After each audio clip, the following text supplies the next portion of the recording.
Fala pessoal, vou falar para vocês aqui um pouquinho sobre a época da Piracema, né? Que se inicia do dia 1º de novembro ao dia 28 de fevereiro, né? O que é a Piracema? A palavra Piracema é de origem indígena, ou seja, foram os índios que inventaram, né? Eles observaram aí a subida dos peixes, né, nessa época, o acasalamento, né, e a desova, então por isso o surgimento da palavra Piracema, né? E esse fenômeno natural ocorre nessa data, né? É uma data que chove muito, os rios enchem, né? Que isso é muito importante, né? Para vocês verem como é que é a natureza. É tudo de acordo, é um fenômeno natural ali que só a natureza faz, né? Então nessa época as fêmeas, né, sobem os rios centenas de quilômetros para poder se reproduzir, corredeiras, né? E o lugar que ela quer chegar é aquele ponto que a água é mais quente, é mais turva. Aquele é o lugar ideal para essas fêmeas botarem os ovos, né, para se reproduzirem ali. Então esse é o maior critério, né? O peixe sobe o rio, às vezes centenas de quilômetros, né? Aqui na nossa região tem muita usina, né, hidrelétrica, então isso acaba afetando o povoamento dos peixes. Tem gente que fala, mas por que o peixe sobe o rio? O que acontece? Ele sobe o rio para se reproduzir lá nas cabeceiras, para quando vier a enchente do ano seguinte, esses peixes descerem povoando o rio novamente. Então esse é o porquê dos peixes subirem o rio, né? É bacana isso. Então nessa época os peixes ficam muito vulneráveis aos predadores, aos pescadores, né, predatórios, por exemplo, né, como o dourado, que é um peixe que os pescadores pescam muito nessa época, um mês antes, ou até mesmo na Piracema, as fêmeas, um mês antes de entrar a data da Piracema, que é proibido pescar o dourado, né, não só o dourado, como outros peixes que são nativos, os pescadores aproveitam, porque os peixes sobem e ficam parados nas barragens, corredeiras muito fortes, né, quedas d'água, os peixes param ali. Então os pescadores estudam isso, começam a enxergar isso, e aí eles vão lá para predar esses peixes, né? Muitos soltam e muitos não soltam. Então ele tira ali uma fêmea de 12, 15, 18 quilos com 8.000 ovos, que é a média de ovos que as fêmeas botam, né? E aí, consequentemente, isso ao decorrer dos anos vai diminuindo a quantidade de peixes, tá, gente? Então é muito importante a gente preservar, respeitar a Piracema, tá? É a época que os peixes sobem o rio, centenas de quilômetros, procura lugares alagados, aqueles lugares que o fenômeno é tão bacana que, por exemplo, tem lugares que a água do rio só chega na época da enchente, certo? Então na época da enchente, justamente é por isso, o rio enche, fica mais fácil para os peixes subirem a locais de difícil acesso, né?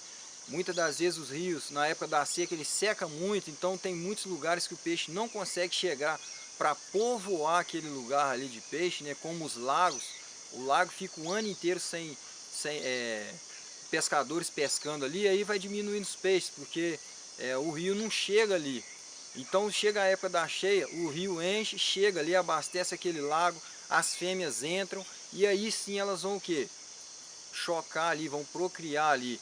E aí esses peixes acabam ficando ali presos. Então no seguinte ano, quando houver aquela enchente novamente, os peixes que foram chocados ali, né, que se desenvolveram ali, que já estão juvenis, né, eles têm a chance de sair para o rio novamente. E assim também entrar as fêmeas para poder dar continuidade no processo, né? Bem bacana. Então tá bem esclarecido aí para vocês o que é a Piracema, qual é o fundamento, né?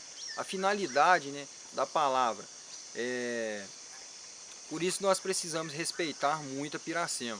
Agora eu vou falar para vocês sobre as leis da Piracema. Essas leis, gente, são feitas para poder ajudar os peixes, né? Para os peixes não acabar. Muita gente vê isso como o nego fala, Piracema, essa merda, não pode pescar, né? Não pode pensar assim. E também não é que não pode pescar sim, tem as suas leis, né? Tem as regras, as leis que os pescadores têm que cumprir. Por exemplo, a primeira lei, você tem que ter carteira de pesca, seja de barranco, seja embarcada, né? Se você for pescar embarcado, você tem que ter a carteira de pesca embarcada. Se você for pescar pilotando o barco, você tem que ter carteira de arraiz. Se você for pescar na beira do barranco, você tem que ter carteirinha de barranca, né? A carteirinha de barranca aqui no estado de Minas está em torno de 20 e poucos reais.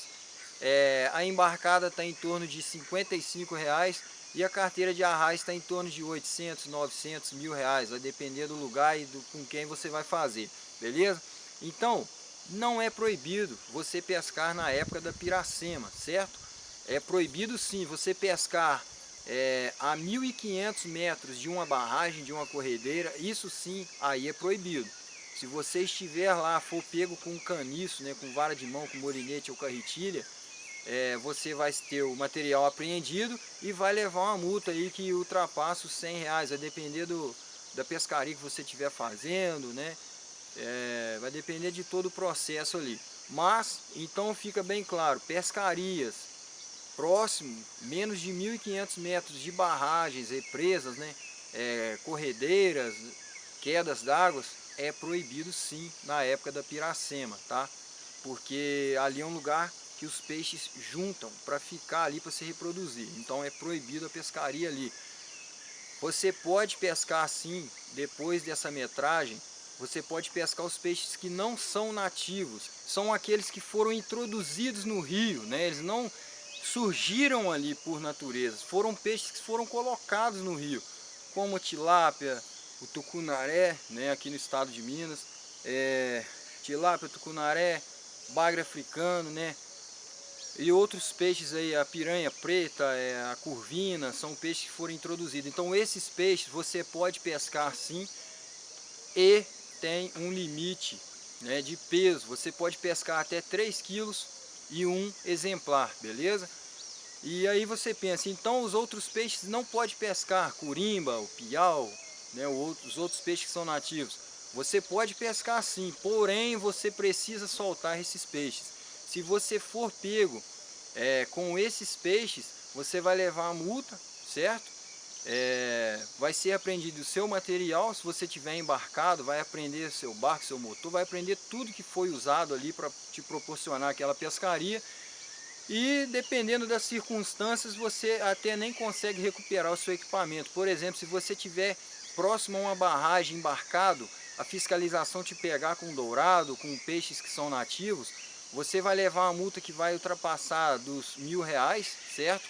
E mais R$ 20 por quilo do peixe, tá? Isso foi o que eu consegui obter aí no estudo que eu fiz para poder estar fazendo esse vídeo para vocês, beleza? Eu não estou fazendo nada tirando as minhas próprias conclusões, não.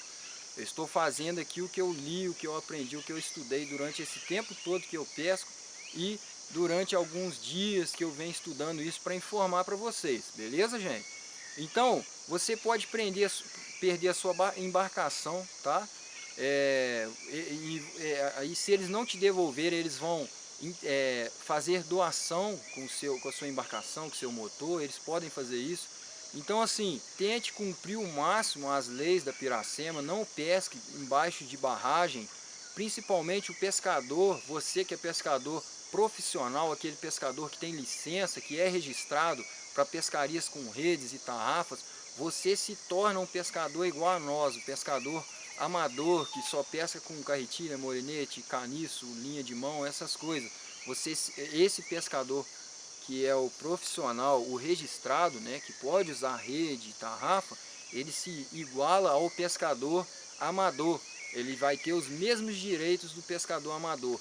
Porém, ele recebe um salário mensal para ele poder ficar essa época da piracema tendo ali o seu esse dinheiro para ajudar a manter, porque o pescador registrado ele vive da pesca, né? Então ele vai receber o salário ali para quê? Para ele respeitar a piracema. Então se ele for pego pescando com rede ou tarrafa, ele vai levar uma multa altíssima, né? Que chega dependendo até os R$ 10.000 ou mais, vai depender aí.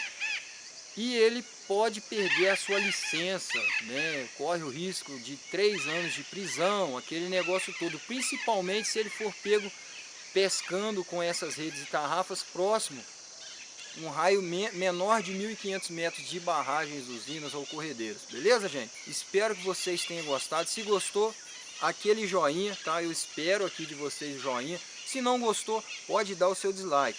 Outra coisa que eu quero ressaltar para vocês aqui bem rápido, qualquer dúvida, gente, ficou alguma coisa que eu não falei, que eu esqueci, deixa nos comentários, comenta aí embaixo que com certeza eu vou falar para você, vou tentar te responder. Se eu não souber, eu vou pesquisar para poder te passar o máximo de informação válida, né?